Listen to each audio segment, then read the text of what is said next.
Good afternoon, ladies and gentlemen. My name is Matt Leshler with 1836 Property Management, as always in beautiful Austin, Texas on South Congress, the center of the Metroplex. We are here today with another story time. We came up with story time because after 16, 17 years in business, we kept seeing investors make the same mistakes. And we put out an unbelievable number of statistics, of videos, of blogs, everything we can think of that help people reach their investing goals. But somehow we're still not getting through to a lot of folks that are new to the game. So we wanted to see if we could create some stories because stories resonate and connect better with investors who are maybe managing their own property or trying to manage a property that's really managed by a property. As always, today is when property management goes wrong, the real deal. This video is about co-managing make-ready repairs, how it can cost owners money. So what does that mean? It means when you have a property management company, you sign up with them, and there's initial repairs to be made. We know it's really hard to let go of that property because that's your baby, or you used to live in the house, or your cousin lives right down the street. But co-managing, two people trying to be the leaders on a project just kind of leaves things in disarray. So again, my name is Matt Leshber, and we're here with Forrest today to provide that real world story. This is not made up. This is not fiction. This is another edition of the same song we've heard 100 verses of before. So Forrest, tell us a little bit about the scenario, the background, how we got to this point today to have a great story time. Sure thing. So pleasure to virtually connect with everyone. I'm Forrest. I'm the newest property manager here at 1836. Started back in July, and this was one of the first new owners that I took on my own, right? So I obviously had our supervisors following up with me, but we had a first-time landlord who lived in a house down in Del Valley, moved to Colorado, and decided to rent the place out. They wanted to do a ton of renovations, so they did a lot of those on their own before they ever even got onboarded with us, right? They did, the HVAC, fixtures, lighting, fence, flooring, the whole works, right? Which is great. We are not a general contractor by any means, so happy to see that they took that part of the project under the wing. But when it comes to the final touches, right, maybe paint color, door stops, liability type items, they wanted to work with us to take these on before we put the property on the market and got it leased out. So essentially what happened is we sent over our recommendations of what we wanted to get the property hotel room ready with. And unfortunately, they wanted to tackle it on their own, right, to save a buck here or there. And the property owner hired essentially their parents, mostly dad, to knock out some pretty big projects. And unfortunately, it took a lot longer than we would have liked to get the property make ready and ready to list. And there was a lot of miscommunications back and forth and a lot of doubling up on projects that could have saved a lot of time and money. But ultimately, I think if there's a little more clear communication and maybe a little more trust in us to get the job done right, then we can definitely save a lot of time and money to get the property leased. Yeah, and just as a back end review for folks to kind of do this game, your holding costs are about $100 a day, if not more. So we may send you an invoice and it says the bill is $550, and you go, wow, I can get that done for $200 if I just do it myself. I'll do it next weekend. But then it's Tuesday and it's $400 worth of days to go by. Then you're running yourself ragged on the weekend because it's never one trip to Home Depot. It's one trip, then I forgot something, then something didn't fit, then I had to return it.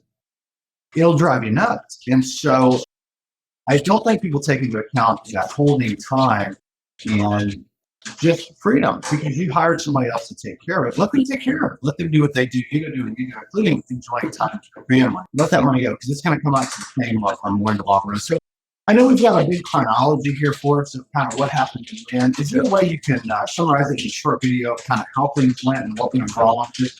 So people can take the lead of this and go, okay, I get it now. I was going to do this thing, but now that you called me out on it, I didn't even think about it. It never happened. Yeah, of course. I'll do my best for sure. I've got a laundry list of items. I won't hit on every one.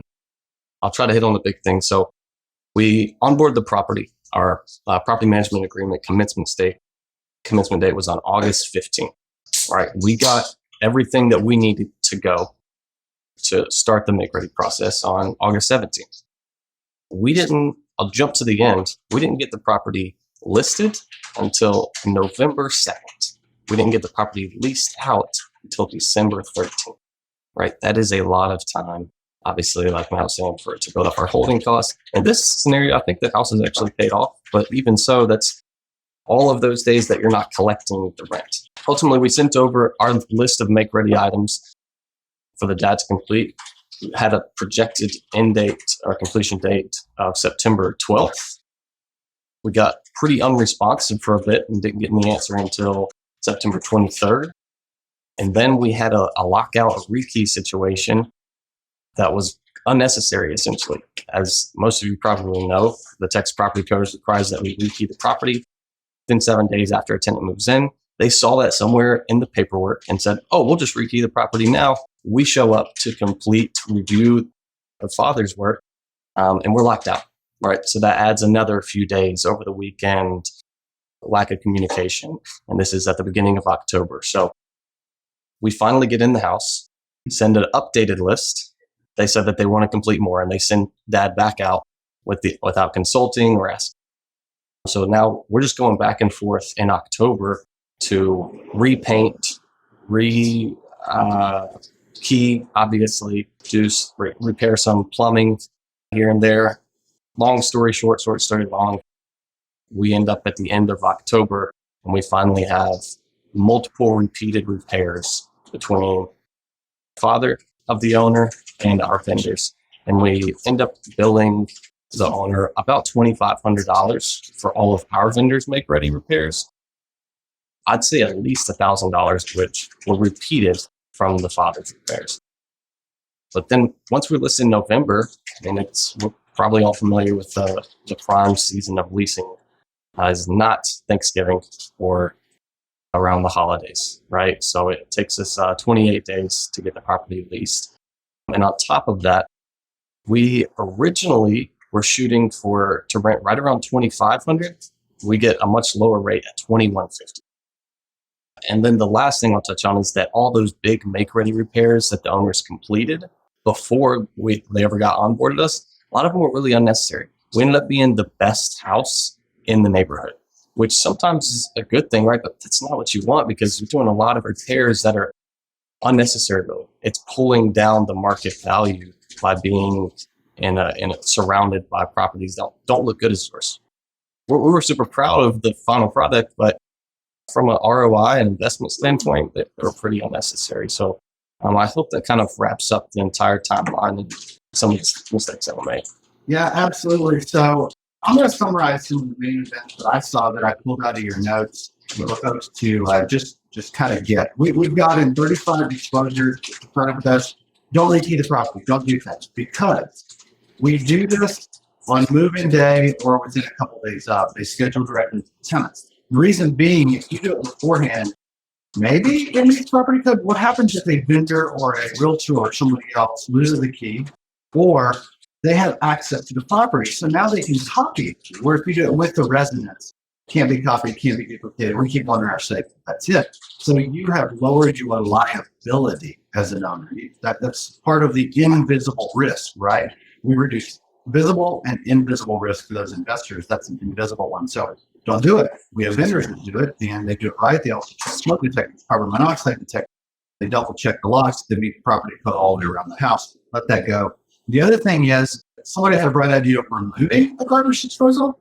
Guys, if it's working, let's use it through its useful life. Then we get out of discussion. But why in the world would you break something? It's like fixing something that's not broken. Don't do it. I mean, let's get the use out of it. Plus, with garbage disposal, everybody wants one of those. My notes came out to not even talking about the lowered rent, about $7,500 that these people spent on time. Now, it gets paid off. Okay, great, it's fine. But that's lost revenue. So either way, we're looking at your net return equity, not just, well, it's paid off, or, oh my gosh, I've got a mortgage. Yeah, all this is part of the money that goes in the pot that should be your pot. And so whether you don't get it or whether you waste it, $7,500 is gone. We could have developed this thing in 21 days, had them on the market, and hopefully capture a higher rate, which then over the next year would have given them more return beyond that $7,500. So you had a whole list of things. Tell me this. I know we kind of said this and being a little redundant, but just to pop this out at the end to make sure folks get it. What are 3 things the investor could have done right to make this a positive outcome? Obviously, we love the clients. It's not about the clients. The property is not the issue. We want everybody to have the maximum return on the investment. That is our goal, to help you reach your goals.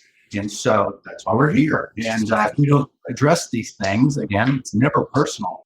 We got to get you to your goals. So we need to share this with others. What are 3 things other investors could do to have a positive outcome? Yeah, absolutely.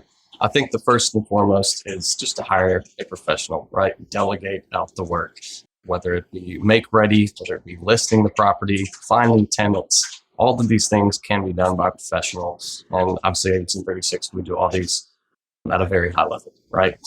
I think the second thing is to over communicate. If we aren't robots, right? We can work with owners. If you want to move out, an armoire that you forgot to do instead of paying $50 and your uncle lives across the street, I'm not going to hold you back from doing that. But he doesn't need to go, pull out some furniture and, like Matt said, take out the garbage disposal at the same time. We need to be very clear and concise about what we are and we aren't completing. That way we're not just going back and forth or being redundant, right? And then the last thing I would say is, in this particular scenario, if you have a property that needs a lot of rehab, I would hire a real estate professional to consult with what rehab you need to do before ever picking up a hammer, right? That way you're not completing unnecessary repairs or over glamming the property, if you will. That was my 3 biggest takeaways from this scenario. The third one is quite interesting because we get some people, we deal with all kinds of clients, right? Some love us, some don't like us. 80% in the middle are just trying to reach their goals and get along with life like this. But of the 10% that don't love us on sign up, a lot of it has to do with, you guys ask too much. These tenants should just take whatever I give them. And the house is filthy, it's dirty, the paint's old, the yard's overgrown, the roof has a leak. Oh, well, they should just take it because they're a tenant. Well, that's a great way to force the tenants, because if those people are taking that property, that's indicative of what's in their heart and what they deliver professionally and everything else. But on the other side of that, we don't want you to do a major rehab that takes the property above the market. So we may ask some things, especially initially, to get you to where that property needs to be so that we can repetitively touch it up instead of renovating.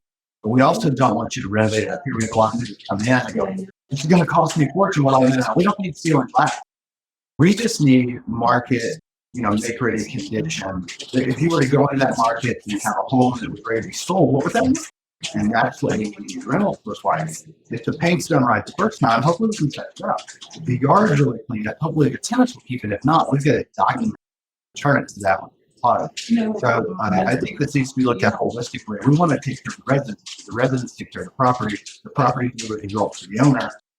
The owner then likes us, and we're all happy. So it's all together in this pot. None of us are operating independently, nor do we treat each other poorly. We have to all collectively get along and figure it out. So, Forrest, I can't thank you enough for spending time with us today. Forrest is one of our property managers at 1836. He and his team do a wonderful job. If you have questions, reach out to me, reach out to Forrest. We're always here for you. And we're here to make you more successful as an investor. So please do let us know if you have any questions. We provide these scenarios because it's important for every investor to learn from our mistakes. I will own this. You may or may not know this as an investor, but weekly, we discuss our internal mistakes with each other at our Wednesday meeting. So we by no means believe that we are perfect. We believe, every scenario can be done better, and we're trying to own our mistakes internally as well, so we always get better, so that we can retrain our teams, so that we can all learn together. So this is not pointing the fingers anywhere. It's just a desire for us all to maximize the positive outcome for every party involved. So, Forrest, thanks again for your time today. Guys, you can always find us online at 1836propertymanagement.com, or you can call today, 512-994-4323. We'll see you on the next story time. Until then, have a great time. Bye-bye.